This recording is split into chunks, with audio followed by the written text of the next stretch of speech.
หาศีลให้ตั้งใจเฮ็ดอีหลีให้มีความเชื่อมั่นว่ามันเป็นจริงนี่แหละเป็นว่าเบิดมื้อเบิดเว้นเฮาบ่อาจสามารถเฮ็ดได้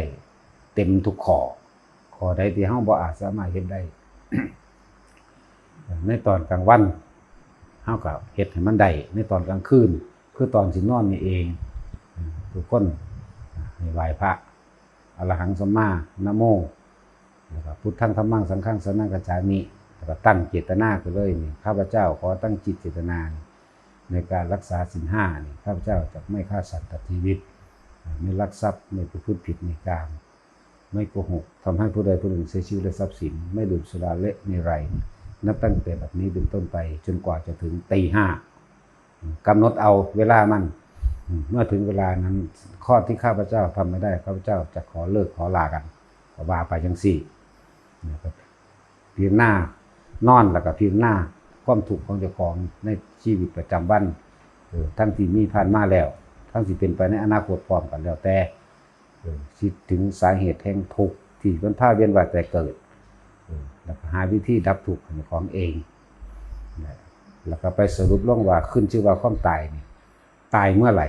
ขอไปนิพพานเมื่อนั้นแล้วก็นอนภาวนาไปซะจะคิดได้ว่ามันบ่เป็นไปมันเป็นไปได้เพราะว่าทุกสิ่งทุกอย่างขึ้นอยู่ที่จิตเจตนาของเฮาเอง เราแต่ละมื้อแต่ละเว้นสิ่งที่มันบ่เต็มมันก็มีอดีตนิทานก็มีมาอยู่แล้วปุโรหิตขี้โกงน่ะปุโรหิตขี้โกงเป็นคนตัดสินคดีโกงมื้อนั้นบ่ทันได้สมาทานศีล15วันปุณณมีศีล15ค่ำเพิ่นฆ่ากินศีลบนเขาแล้วเพิ่นบ่เอาแตะเช้าเด้เพิ่นญาติเพิ่นผิดศีลนั่นยังมีอยู่เด้เพิ่นญาติเพิ่นผิดศีลเพิ่นก็เลยบ่สามารถทานแตะเช้า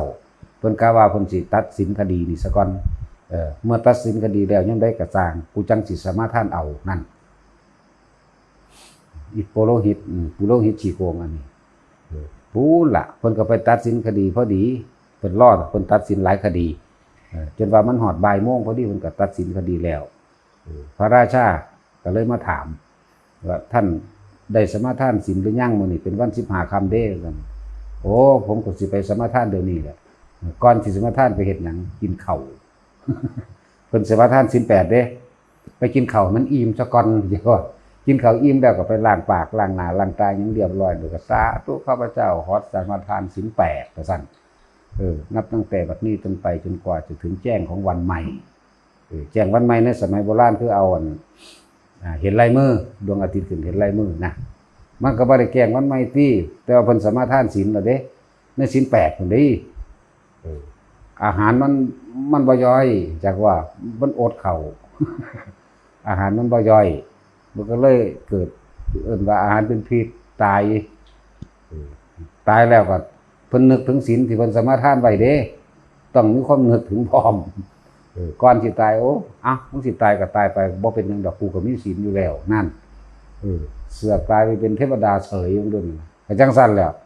โกงเขามายกเนาะขี้ตัวมายกโกงเงินคนมายกนั่นนี่ว่าได้ไปเกิดเป็นเทวดาเสยเป็นจังซี่จังว่าให้ทุกคนพยายามที่สิตั้งใจเฮ็ดเอาตั้งจิตเจตนาเฮ็ดเอาให้มันได้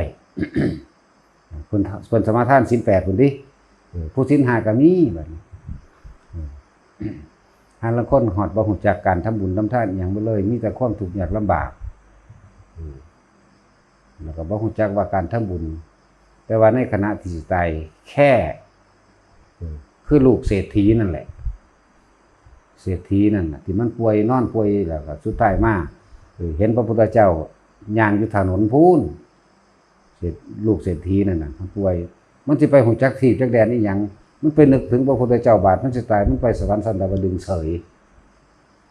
อันนี้คือตัวอย่างคนตัวอย่างสัตว์ก็ได้บัดนี้ตัวอย่างสัตว์คือปลาดุกพระสงฆ์องค์นั้นเพิ่นกำลังท่องจำบทกุศลธรรมะอกุศลธรรมมาปลาดุกมันหูยินมันก็เรียบไปตามเลือดนั่นแหละเขาก็สมซักตายซ้ำด้วยจิตที่มันเป็นกุศลที่มันฟังธรรมน่ะกุศลธรรมะกุศลธรรมะเติบตายซ้ำไปเกิดอยู่สวรรค์เฉยเนี่ยคือกันแล้วก็เมนทิกะอีกหมายถึงเทวดากบ เขาเจ้าเขาแสดงธรรมหรือทำวัดอยู่ใต้ต้นไม้อันนั้นเป็นประจำกบอันนั้นก็ฟังเป็นประจำคือกันมื้อนั้นก็มันมีคนเลี้ยงงัวที่เพิ่นกำลังแสดงธรรมกันอยู่คือสวดมนต์นั่นแหละแสดงธรรมไปด้วยความเพลินที่เขาไปเปิดใบไม้ขึ้นเพื่อกระหมู่ไอ้เปรตที่หันดีเขาก็ค้อนฟาดหัวปัวตายซ้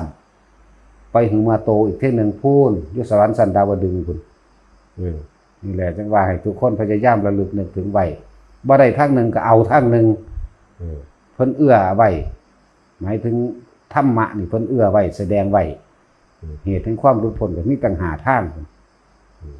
แล้วก็การที่สิไปสวรรค์นั้นเฮาบ่ปรารถนาดอกสวรรค์พรหมโลกมนุษย์สมบัติใดๆในโลกนี้บ่ปรารถนาจักอย่างแต่ว่าเพื่อไว้จักว่าล่ะเพื่อมันพลาดและบุญกุศลที่เฮาสร้างไว้ทั้งเบิดนี่ถ้าเฮาบ่ถึงพระนิพพานมันก็เป็นของเฮาคือเก่าการทำทานหยังก็ตามรักษาศีลสวดมนต์พอได้หยังก็สร้างให้เป็นปัจจัยพระนิพพานในปัจจุบันบ่ต้องไปหวังสิเป็นนั่นเป็นนี่ในอนาคตแล้วก็บ่ต้องไปเสวยตอนตายดอกดับทุกข์มันเดี๋ยวนี้โลดเข้าใจว่าล่ะดับมันเดี๋ยวนี้ชาตินี้ปัจจุบันนี้ขณะนั่งเข้าหม้ออยู่เดี๋ยวนี้แหละนั่งอยู่นี่แหละมันมีตั้งหลายวิธีพวกเข้าไปคิดยากกันเองฟังเรื่อยๆทำเรื่อย